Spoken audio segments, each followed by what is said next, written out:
मेरा नाम सिद्धार्थ है, मैं एक एस्ट्रोनॉट हूँ। I am your future husband. Real life में टाइम ट्रैवलिंग प्रैक्टिकली मुमकिन है? धनी मुझे छोड़कर मत जाओ।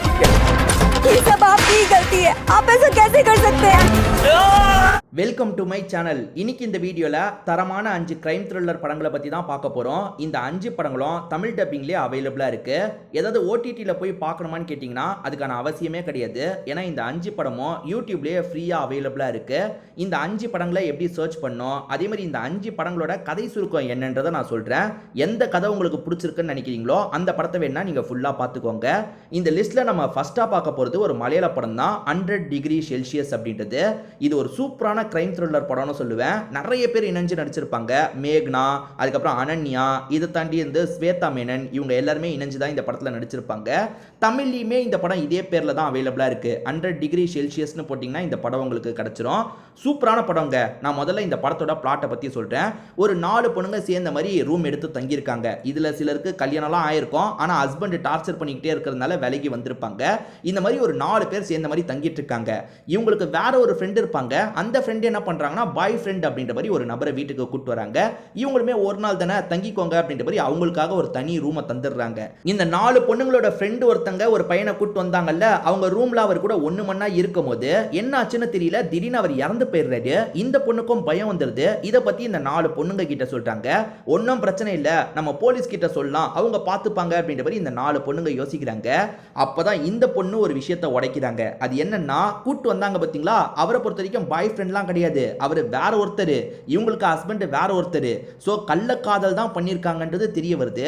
இப்போ கள்ளக்காதலுக்கு போலீஸ் கிட்ட போக முடியாதுல்ல, எதுக்காக நீங்க அவனை வீட்டுக்கு கூட்டு வந்தீங்கன்ற மாதிரி கேள்வி வரும்ல, நம்ம பாடியை மறைச்சு தான் ஆகணுன்ற மாதிரி யோசிக்கிறாங்க. ஸோ இந்த லேடிஸ்லாம் சேர்ந்து பாடியை மறைக்கிறதுக்காக பிளானை போடுறாங்க. பிளானுக்காக வேற ஒரு நபரை யூஸ் பண்றாங்க. அவர் மூலியமா இவங்க பாடியெல்லாம் டிஸ்போஸ் பண்ணிடுறாங்க. ஆனா அப்படி டிஸ்போஸ் பண்ணதுல இருந்து அவர் மிஸ் ஆகுறாரு.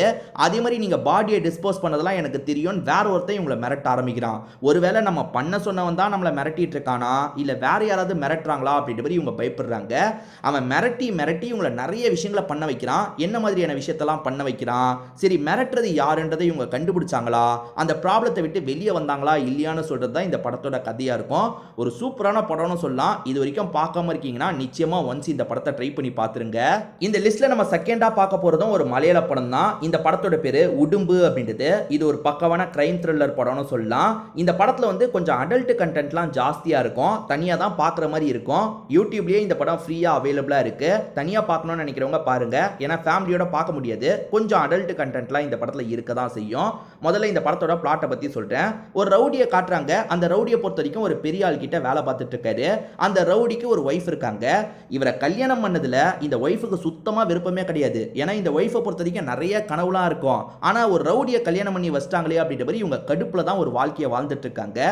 இந்த மாதிரி சமயத்துல தான் வேற ஒரு நபர் மேல இவங்க அட்ராக்ட் ஆகுறாங்க. அந்த நபர் கூட இவங்களுக்கு பழக்கம்லாம் ஏற்பட ஆரம்பிக்குது. இது இவங்க ஹஸ்பண்டுக்கு தெரிஞ்சா பெரிய பிரச்சனை இல்ல, ஹஸ்பண்டுக்கு தெரியாம மறைச்சு மறைச்சு தான் இந்த விஷயத்தை இவங்க பண்ணிட்டு இருக்காங்க. ஒரு ஸ்டேஜ்ல இவங்க ஹஸ்பண்டுக்கும் இந்த விஷயம் தெரிய வருது. ஆனா ஹஸ்பண்ட் அப்ப வேற ஒரு பிரச்சனையில மாட்டிக்கிறாரு. அவர் பேசிக்காவே ரவுடி தானே, ஒரு கொலை கேஸ்ல மாட்டிக்கிறாரு. போலீஸுங்க ஏற்கனவே இந்த ஹஸ்பண்டை தேடிட்டு இருக்காங்க. இன்னொரு பக்கம் வைஃப் வேற ஒருத்தன் கூட க்ளோஸா பழகிட்டு இருக்கா அப்படின்ற மாதிரி இந்த ஹஸ்பண்ட் கோவப்படுறாரு. இதெல்லாம் தெரிஞ்சுக்கிட்ட ஹஸ்பண்ட் வைஃபை என்ன பண்ணாரு, வைஃபை பழி வாங்குறதுக்காக என்ன மாதிரியான விஷயம் பண்ணாரு, வைஃபை பழி வாங்குறதுக்கு நினைக்கிறாரா இல்ல வைஃபை காப்பாத்துறதுக்கு நினைக்கிறாரா, இந்த மாதிரி தான் இந்த படத்தோட கதை போகும். என்ன வந்து ஒரு ரவுடி கதையில ஒரு கிரைமை கலந்து, அதே மாதிரி வந்து கொஞ்சம் வந்து கிளாமர் சீன்ஸ்லாம் கலந்து தான் இந்த படத்தை பிரசன்ட் பண்ணியிருப்பாங்க. இது வரைக்கும் இந்த படத்தை பார்க்காம இருக்கீங்கன்னா ட்ரை பண்ணி பாருங்க. ஆஹா ஓகோன்லாம் சொல்ல மாட்டேன், ஓரளவுக்கு டீசென்டான படம்னு சொல்லுவேன். இந்த லிஸ்ட்ல நம்ம 3ஆவதா பார்க்க போறதும் ஒரு மலையாள படம் தான். இந்த படத்தோட பேரு எரிடா அப்படின்றது. ஆக்சுவலா ஓடிடில டைரக்டா இந்த படத்தை ஸ்ட்ரீம் பண்ணாங்க. அமேசான் பிரைம்ல டைரக்டா இந்த படத்தை ஸ்ட்ரீம் பண்ணாங்க.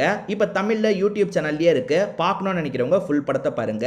இந்த படத்துல நாசர், சம்யுக்தா மேனன், அதுக்கப்புறம் கிஷோர், இவங்க 3 பேர் தான் முக்கியமான ரோல் பண்ணியிருப்பாங்க. நான் முதல்ல இந்த படத்தோட பிளாட்டை பத்தி சொல்றேன். இந்த படத்துல நாசருக்கு ஏறக்குறைய 60 வயசு. வச்சுட்டு 60 வயசுல இருக்கவர் சம்யுக்தா மேனனை கல்யாணம் பண்ணிட்டு வராரு. ஏறக்குறைய இவங்களுக்கு 25 வயசு தான் இருக்கும்.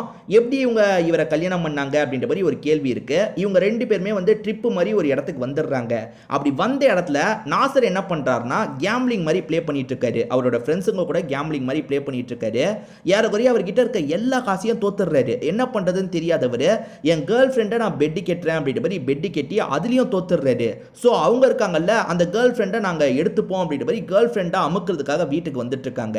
இதே சமயம் வீட்டில் தனியா இருக்க சம்யுக்தா மேனன்னு யாரோ வீட்டுக்குள்ள இருக்க மாதிரி ஃபீல் பண்றாங்க. வீட்டுக்குள்ள இருக்கிறது யாருன்னு பார்த்தீங்கன்னா கிஷோர் தான். கிஷோர் யாரு என்னன்னு தெரிய மாட்டேங்குது. இவங்களுமே நீ யாரு என்னன்ற மாதிரிலாம் அவர்கிட்ட கேட்டுட்டு இருக்காங்க. ஒரு பக்கம் நிறைய ஆளுங்க இவங்களை தூக்குறதுக்காக வந்துட்டு இருக்காங்க. இந்த சமயம் இவங்க கிஷோர் யாருன்னு தெரியாம முழிச்சிட்டு இருக்காங்க. இவங்க எதுக்காக வயசானவரை கல்யாணம் பண்ணாங்க, இந்த மாதிரி நிறைய கேள்வி இருக்கு பார்த்தீங்களா.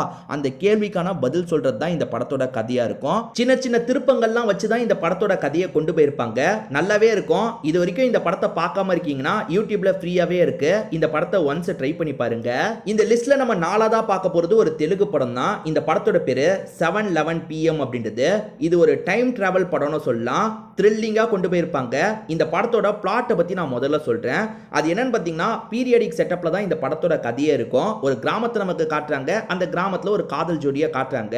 இவங்க எப்பவுமே வந்து அண்ணனுக்கு தெரியாம சீக்கிரட்டா ஒரு இடத்துல மீட் பண்ணி பேசிப்பாங்க. ஏன்னா அந்த பொண்ணோட அண்ணனுக்கு இந்த லவ் கிவ் எல்லாம் பிடிக்காது. அதனால சீக்கிரட்டா ஒரு இடத்துல மீட் பண்ணி பேசிப்பாங்க. அதே மாதிரி இந்த ஊரை பொறுத்த வரைக்கும் ஒரு ஸ்கேம் மாதிரி நடந்துட்டு இருக்கு. நம்ம ஹீரோ இருக்கார்ல அந்த ஸ்கேமை யாரு பண்றாங்கன்றதை கண்டுபிடிக்கணும்ன்ற மாதிரி நினைக்கிறாரு.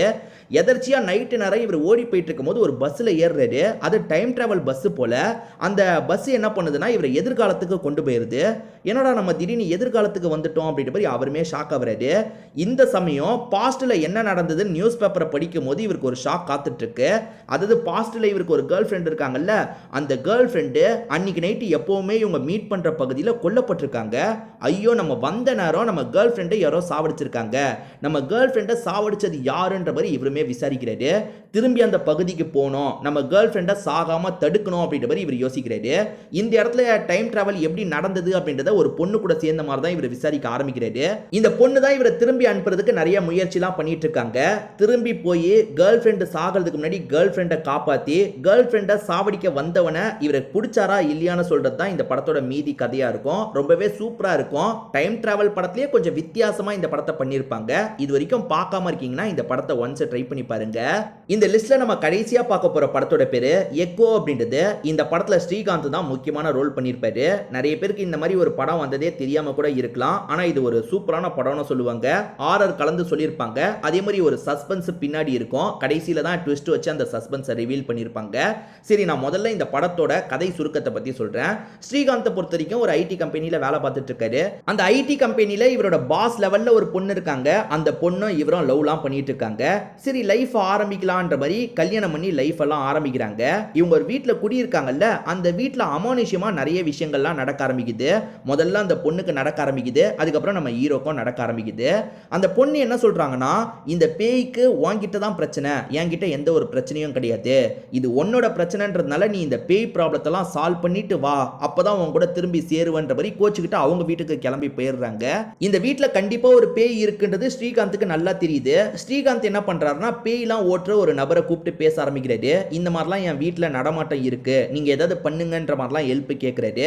அவருமே யாரு பேயா இருக்கான்றதை கண்டுபிடிச்சு ஓட்டணுன்ற மாதிரிலாம் ட்ரை பண்றாரு. அப்ப சில விஷயங்கள் ரிவீல் ஆகுது. என்ன மாதிரியான விஷயங்கள் ரிவீல் ஆகுது அப்படின்றது தான் படத்தோட மெயினான கதையா இருக்கும். ஸோ இது வரைக்கும் பார்க்காம இருக்கீங்கன்னா இந்த படத்தை பாருங்க.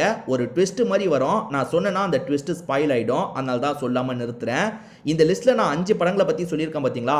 இந்த 5 படங்களுமே நல்ல படம் தான். இந்த 5 படங்கள்ல எந்தெந்த படங்களை நீங்க ஏற்கனவே பார்த்துட்டீங்க, அதுல எதெல்லாம் உங்களுக்கு பிடிச்சிருந்தது, எதெல்லாம் உங்களுக்கு சுத்தமா பிடிக்கவே இல்லைன்றதை கண்டிப்பா கமெண்ட் செக்ஷன்ல நீங்க சொல்லுங்க. ஏன்னா நீங்க சொல்றது மற்றவங்களுக்கு யூஸ்ஃபுல்லா இருக்க வாய்ப்பு இருக்கு. திரும்பி வேற ஒரு வீடியோல நம்ம பார்க்கலாம்.